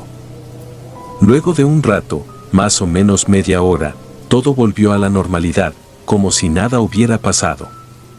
Nuestro jefe, el director del servicio aeronáutico, nos hizo comparecer en su oficina al día siguiente. Tuvimos que firmar un documento en que quedaba eximido él y el servicio aeronáutico de cualquier tipo de conocimiento sobre aquellos objetos que sobrevolaron la ciudad la noche anterior. Y el que rompiera el pacto de silencio y de confidencialidad podría ser impugnado penalmente, es decir, que podía ser juzgado por revelar secretos de seguridad del Estado. El director nos preguntó si estábamos de acuerdo. Junto con mis compañeros, nos vimos a los ojos y asentimos. Muy bien, puntualizó. Siendo así, entonces les pido que firmen estos documentos con su puño y letra y pongan en cada uno sus huellas digitales. Estábamos condenados por saber demasiado. Desde ahora en adelante lo que vimos con nuestros propios ojos y vivimos en carne propia esa noche, estaba totalmente perdido entre las anécdotas de los que estaban locos y nadie les creía su testimonio. Estábamos anulados, muertos en vida.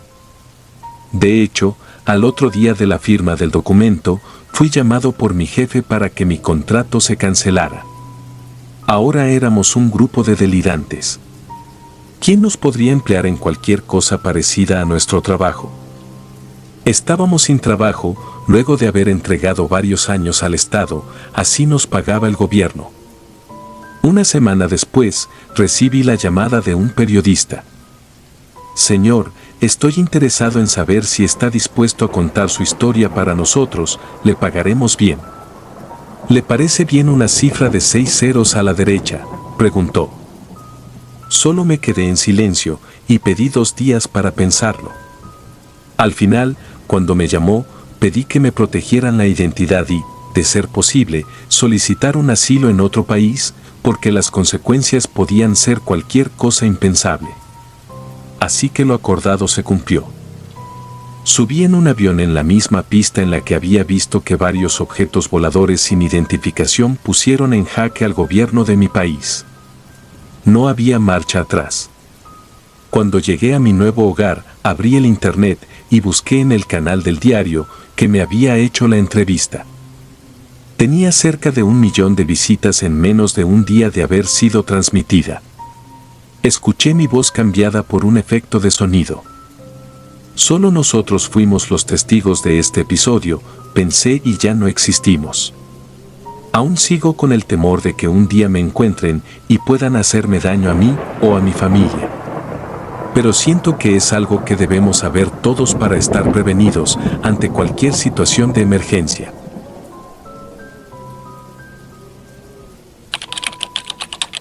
Abducción, el despertar. No hace falta esperar a que lleguen, ellos ya están aquí. Las experiencias de las cuales estoy a punto de hablar no están destinadas ni a los oídos ni a los ojos de las mentes cerradas. Pero algunos de los temas que abordaré podrían resultar difíciles de comprender o de creer para los más sensibles. Y queda decir que la realidad absoluta pertenece a aquellos que están dispuestos a abrir sus ojos, y no solo físicamente. Mi perspectiva de la realidad era ordinaria hasta que llegó septiembre del año 2022. Nunca antes me cuestioné tanto respecto a los temas profundos como la vida, la muerte, la reencarnación o incluso los alienígenas. Solo existía, haciendo la misma rutina en cada día, pidiéndole a Dios que al día siguiente las cosas salieran mejor para todos. A inicios de aquel septiembre de 2022, me quedé a dormir por primera vez en casa de mi novio, Ángel Acosta, quien llevaba cerca de medio año viviendo solo. Todo en la noche parecía estar en paz, no había ruido afuera, el cuarto estaba en silencio y bajo la sábana sentía una gran comodidad. Desde que me acosté, caí dormida. Recuerdo que estaba soñando con un grupo de arcángeles que bajaban del cielo para hablar con nosotros. De pronto, aquel sueño se vio interrumpido. Desperté luego de haber escuchado a mi novio hablando solo. Conforme más reaccioné del estado adormecido, me percaté de que Ángel continuaba dormido y en lugar de decir cosas congruentes, balbuceaba o decía frases al azar. Pero al ver que no se trataba de nada importante, me volví a acomodar para seguir durmiendo. Y tan pronto como cerré mis ojos, Ángel dijo algo, dirigiéndose hacia mí. Entre el silencio de la habitación, lo oí preguntar: «Mónica, ¿tú también puedes ver eso?». Enseguida me senté y le pregunté de qué estaba hablando. Para mi sorpresa, mi novio continuaba con los ojos cerrados, así que pensé que aquello era quizá algo que veía en su sueño.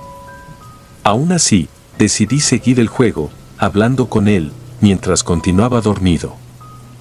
Pero al momento de preguntar sobre qué cosas me estaba hablando, él me contestó que alguien más se encontraba oculto tras la puerta de la habitación. Y como pensé que se trataba de una broma, le comenté que su afirmación no me resultaba nada graciosa. En lugar de aterrarme y verificar si había o no algo tras la puerta, me volví a acostar, dispuesta a ignorar lo que hablaba, para poder dormir en paz. Casi como a los 5 minutos desde que dejé de responder, Ángel se levantó de la cama y caminó con torpeza hacia la puerta. Por lo que pensé que saldría, pero solo se mantuvo quieto frente a esta. Confundida, le pregunté si estaba despierto. Y como no obtuve ninguna respuesta, me apresuré a caminar hacia él y lo tomé desde la espalda para conducirlo de forma cuidadosa de vuelta a la cama. El resto de la noche no volví a dormir con la misma calma de antes. Pues me puse a pensar en las cosas que dijo y la forma en que se levantó. A la mañana siguiente, él afirmó no acordarse de nada. Sin embargo, tuvo confianza en que le estaba diciendo la verdad. Un tanto intrigado, me pidió que me quedara a dormir de nuevo y grabara todo en un audio si volvía a suceder. Para esa segunda noche, me abría la posibilidad de que volviese a suceder. Aunque no era algo que me mantuviera esperando con emoción, me mentalicé a no tener miedo, sino, más bien, una postura analítica de la situación. Y en lo personal, pensé que se podría tratar de algo relacionado a la salud cerebral o algún desajuste en su sangre. Al dar las 3 de la mañana, Ángel empezó a pedirme que lo ayudara a salir de allí. Y al ver que de nuevo hablaba dormido, encendí mi grabadora de voz, tal y como me lo pidió, y proseguí a hablar con él. Como primer aspecto, le pregunté de qué lugar debía ayudarlo a salir, exactamente. Me dijo que no actuara como si no lo supiese, que se mantenía como un intruso en el laboratorio de siempre. Dijo que había 2 personas sobre un par de camillas de acero. Al preguntarle si había alguien más alrededor, comenzó a tartamudear y girarse de un lado a otro. Así que tuve que sostenerlo con fuerza de los brazos, para que éste me contestara.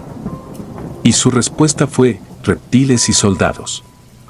Tan pronto como dijo eso, comenzó a gritar, aterrado. Al ver esto, dejé de grabar audio y activé la cámara del celular. Por lo que Ángel siguió gritando, lleno de pánico, y ni aún con ello fue capaz de reaccionar. De forma súbita, dijo que los reptiles ordenaron a los soldados abrir a ambas personas por la mitad para sacarles parte de los órganos. Una y otra vez repitió la frase: los están abriendo, sácame de aquí. Segundos después, volvió a actuar de forma estable. Le pregunté si se encontraba bien. Este no dijo otra cosa, más que aquellos seres eran fríos y sin sentimientos. Luego de su afirmación, se desvaneció y no volvió a despertar hasta que amaneció. A pesar del escándalo que armó en la noche y el video que le tomé durante la crisis, Ángel me aseguró que no recordaba nada en absoluto. Incluso dijo que no había tenido ningún sueño. Dado lo preocupante que estaban resultando las cosas, me pidió que no lo dejara solo durante las próximas noches, al menos hasta que pudiésemos encontrar la causa y también la solución. En la tarde, fuimos a que lo revisara un médico. Y su diagnóstico fue que enfrentaba terrores nocturnos, posiblemente por una carga grande de estrés. Lo único que le recetó fueron unos somníferos que no causaban dependencia, junto a un tratamiento de vitaminas y complejo B. Ninguno de los dos nos vimos muy convencidos ante las observaciones del doctor, pero era lo poco a lo que le encontrábamos lógica. Ángel nunca padeció problemas mentales ni emocionales, nunca se vio enganchado a ninguna clase de vicio y, en general, llevaba un estilo de vida saludable. Mi novio pensó que darle inicio a un tratamiento para dormir era algo precipitado, por lo que se rehusó a siquiera comprarlo. Como siguiente estrategia, me pidió que, en medio de su siguiente crisis, lo despertara a como diera lugar, para ver si de esa manera conseguía recordar lo visto, dada la proximidad del sueño, con su despertar. En los primeros minutos de habernos ido a acostar, me mantuve pensando en lo que Ángel me dijo durante la otra noche. ¿Realmente había algo detrás de la puerta? Y en conjunto con las quejas que me daba, ¿en verdad estábamos ante un fenómeno alienígena? Antes de quedar dormida, recordé el caso del padre de una amiga, a quien tuvieron que internar durante una temporada en el psiquiátrico, puesto que se había obsesionado con tales temas. Sin importarle cuánto lo conociera a uno, de la única cosa que se ponía a hablar era de conspiraciones. Incluso hubo una ocasión en que le pregunté a dicha amiga sobre las cosas que pensaba su padre. Esta me dijo que estaba convencido de que el cielo era como una clase de holograma. Algo más o menos proyectado para que no fuéramos capaces de ver más allá. Como la secundaria llegó a su fin, al igual que mi vida dentro de ese estado, no supe qué pasó con su caso. Pero, pensar en ella me hizo descubrir que la mayoría de personas hemos pensado o incluso presenciado cosas descabelladas. En mi caso, lo más extraño que podía contarle a los demás era lo que estaba viviendo con mi novio. De tanto estar pensando, perdí el sueño. Me esforzaba por dormir, pero no conseguí nada por horas. En medio de aquel estado de insomnio, me levanté para ir al baño, y casi como si lo hubiese atraído, experimenté en carne propia algo inexplicable. En el momento en que salí del baño, escuché al otro lado del pasillo un crujir extraño y repetitivo. Era un sonido que no pude asociar con nada que haya oído antes. Por lo que sin prender la luz, caminé a esa dirección, tan solo para cerciorarme si se trataba de algún animal. Antes de que pudiera llegar, comencé a notar a lo lejos una sombra. La sombra era tan alta que parecía alcanzar el techo.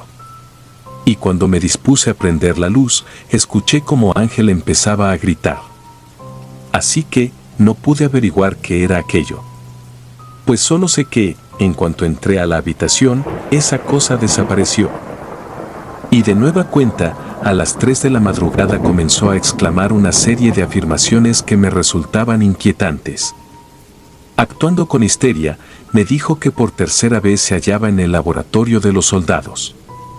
Cuando le pregunté qué estaban haciendo, me respondió que se mantenían observando a un grupo de niños. Minutos después, su cuerpo se puso a temblar, mientras gritaba que aquellos niños serían el alimento de los reptiles. De pronto, me suplicó que lo sacara de ahí, porque no quería ver el inicio de la masacre. Para despertarlo, lo empecé a sacudir con fuerza hasta que lo vi abrir los ojos. Este me miró horrorizado. Lo primero que me dijo fue que teníamos que buscar a Oscar Mune. Por primera vez, Ángel afirmó haber estado consciente y ahora recordaba las cosas. Pero, ¿quién era ese tal Oscar Mune?, le pregunté. En medio de esa misma madrugada, me platicó que, algunos meses atrás, en junio de 2018 y 19, había asistido al primer Congreso Ufológico Holístico en Tamaulipas. Dijo que entre todas las personas interesantes que conoció en medio de la exposición y los debates, un tal Oscar Mune lo invitó a él y a otros más a salir por un momento, con la promesa de que los llevaría a experimentar en persona un contacto con auténticas razas alienígenas.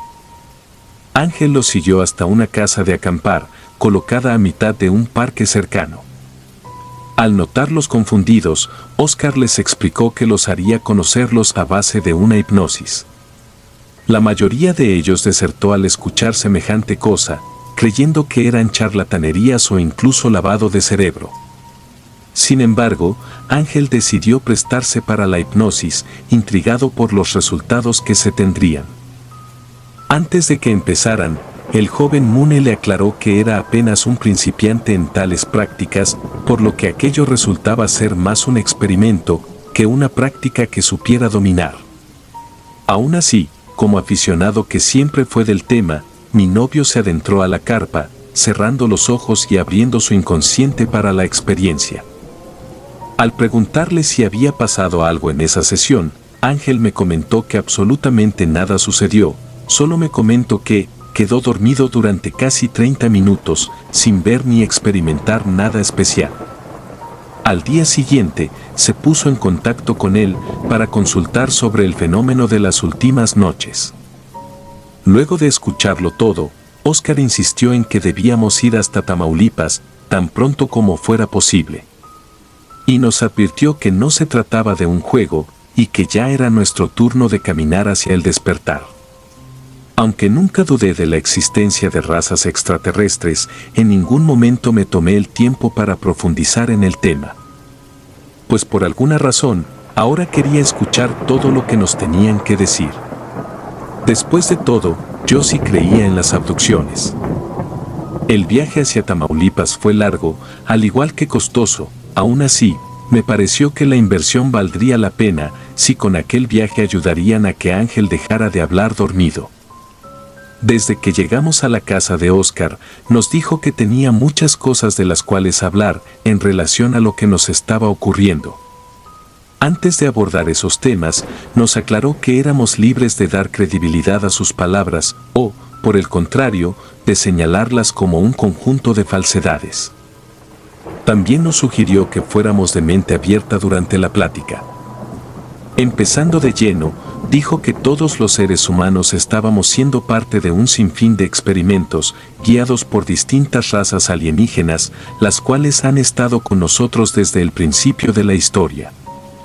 Y dijo que a ellos les interesaban muchos aspectos en nosotros, como el análisis de nuestros cuerpos y las diferencias sociales, pero aclaró que lo que más les llamaba la atención era que contábamos con una clase de luz interna, que es aquello que mejor entendemos como un alma. Desgraciadamente, nos comentó que ellos podían manipularla, puesto que a nuestro ser le han colocado implantes que, aunque no podamos ver, están allí y nos mantienen a merced de sus experimentos. En torno al caso de Ángel, Oscar confesó que, en realidad, había estado buscando la forma de utilizar a alguien como el medio para comunicarse con ellos y entender a mayor profundidad sus razones para mantener al hombre esclavizado, ignorando su presencia y acciones cautelosas. Por lo que Oscar nos pidió una disculpa por no tomar aquellas prácticas con mayor seriedad.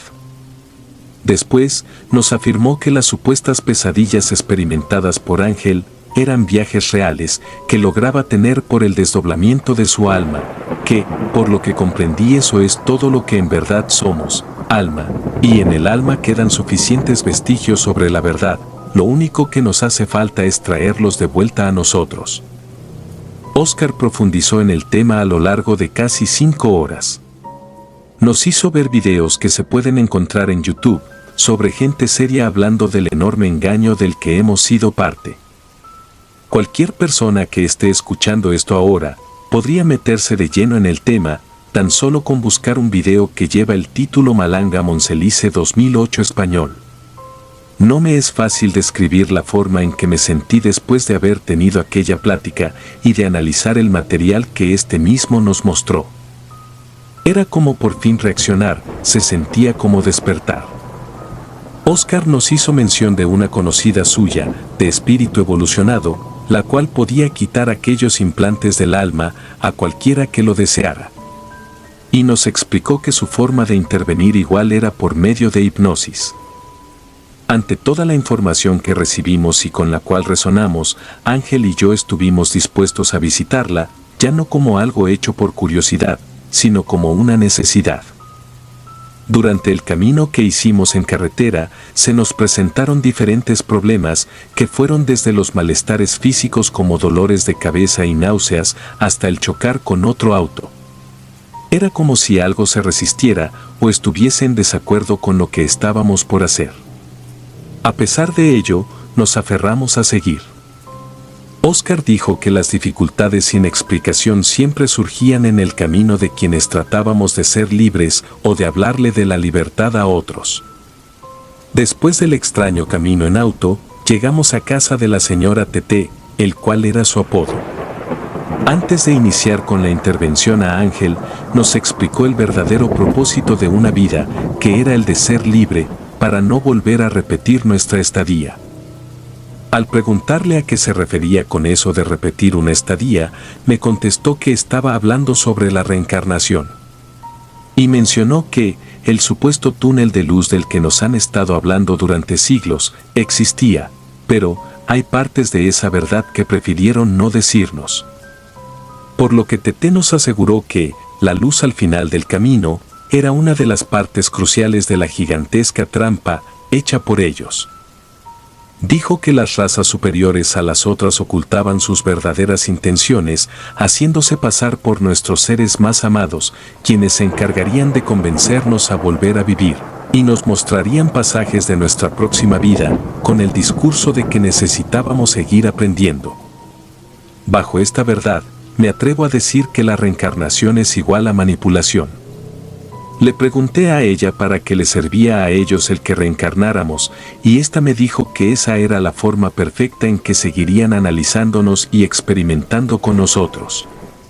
Y no es que la información no estuviera al alcance, sino que nos han mantenido distraídos. Por ejemplo, el canal de Rimbel 34 ya nos había explicado las partes turbias de dicha jugada en el túnel, con su video, Empieza la rebelión contra los arcontes. Cambiando de tema, cuando le quise cuestionar sobre mis sueños con los arcángeles, ésta me aseguró que estaba ante otra ilusión. El dormir es el estado en que más vulnerable se encuentra nuestra alma, por eso nos mantienen distraídos con la proyección de nuestros sueños, para que no nos demos cuenta de lo que hacen con nosotros, cuando mantenemos nuestros ojos cerrados y creemos que estamos descansando. Después de tanto tiempo conversando y analizando los estudios y las bases con las que contaba la sabia mujer, procedimos a entrar al cuarto en donde llevaba a cabo las intervenciones. Parecía un sitio cualquiera, pero era el lugar en el que nos desprenderíamos de las ataduras. Por lo que Ángel fue el primero en ser guiado. Al principio de su hipnosis, nos habló de nuevo sobre el mismo laboratorio, su alma había estado presente en tiempo real, dentro de aquel suceso. Y aquellos soldados que veía, igual eran humanos ordinarios, con la excepción de que seguían las órdenes de la raza reptil. Y posteriormente, durante su regresión hacia otras vidas, viajó a un momento en el que se hallaba dentro de una cápsula, con sondas. Por lo que fui escuchando, cada detalle era de gran importancia para Tete, pues en base a ello podía acompañarlo en su desdoblamiento e ir quitando cada implante hasta recuperar a su ser por completo. En total, mi novio viajó a 18 vidas pasadas, dentro de las cuales llegó a tener tanto otras nacionalidades como incluso otro género. Pero, no solo eso, sino que cada una resultaba ser en exceso contrastante con las otras. Pues, en una de ellas tuvo el papel de ser un asesino por gusto, mientras que en otras llegó a servir en comedores comunitarios o se entregó al cristianismo. Tete nos advirtió que al término de la intervención reaccionaríamos sin sentirnos los mismos que éramos antes de ella. Y explicó que eso se debía a que por fin estaríamos completos. Pues ya no nos volverían a tomar como rehén. Cuando Ángel salió de la hipnosis, me dijo que ahora lo podía entender todo, como si tuviera un nuevo par de ojos. Al llegar mi hora de recostarme para dejarme guiar por el iluminado de la señora Tete, no dudé en lo que estaba a punto de hacer, por mucho que se asemejara a cualquier película sobre conspiraciones. Mi regresión, al igual que liberación, resultó ser mucho más problemática que la de Alan, porque, en cada momento tenía a un reptiliano detrás de mí, sin importar que no lo pudiese ver, o que ni siquiera supiera de su existencia. Y en mi encarnación más reciente, fui literalmente raptada para ser parte de sus análisis físicos. Vi cómo me abrían las costillas e inyectaban algo en mis pulmones, aspecto que le daba sentido a las inexplicables bronquitis con las cuales luché durante mi niñez. Cuando la hipnosis concluyó, sentí algo tremendamente fuerte en mi ser, como cuando uno se está ahogando, pero de pronto le es devuelta la respiración. Como si en la hipnosis me hubiese mantenido bajo un océano para después llegar a la superficie. Sé que gran parte de las personas creerán que les miento con temas de fantasía, pero no dejen que solo sea mi voz la que hablé. Pues las señales están allí. Y creo que, si todo esto fuera falso, nadie buscaría en internet nombres como William Criado, por decir alguno. En el camino de regreso a la Ciudad de México, comprendí que, detrás de aquello que tomamos como verdad, hay un enorme telón con secretos que dejarían aterradas a las masas si éstas los conocieran. Incluso el gobierno mismo es un engaño, todos ellos son peones. Volvimos a casa no siendo personas nuevas, sino que completas. Por lo que este año me adentré a un grupo virtual de personas en busca de saber más sobre nuestra realidad. Y en este espacio, incluso hemos explorado la historia y orígenes de nuestros antiguos dioses y los sacrificios que les rendíamos. Aunque no siempre nuestras ideas están de acuerdo, los debates que hacen son más que interesantes. En febrero, leí una pregunta en el grupo sobre una mujer que aseguraba le habían incrustado una clase de placa o lámina en el cerebro. Como su caso me llamó mucho la atención, me puse en contacto con ella y le compartí parte de nuestra experiencia y las cosas que habíamos estado aprendiendo. Además de proporcionarle el contacto de la señora Tete en caso de estar interesada. Para concluir, solo diré que me siento en paz. Pues, ahora comprendo que existe el tercer ojo y nunca debimos de tener miedo a morir, tal y como lo explicó Uprising, de Muse.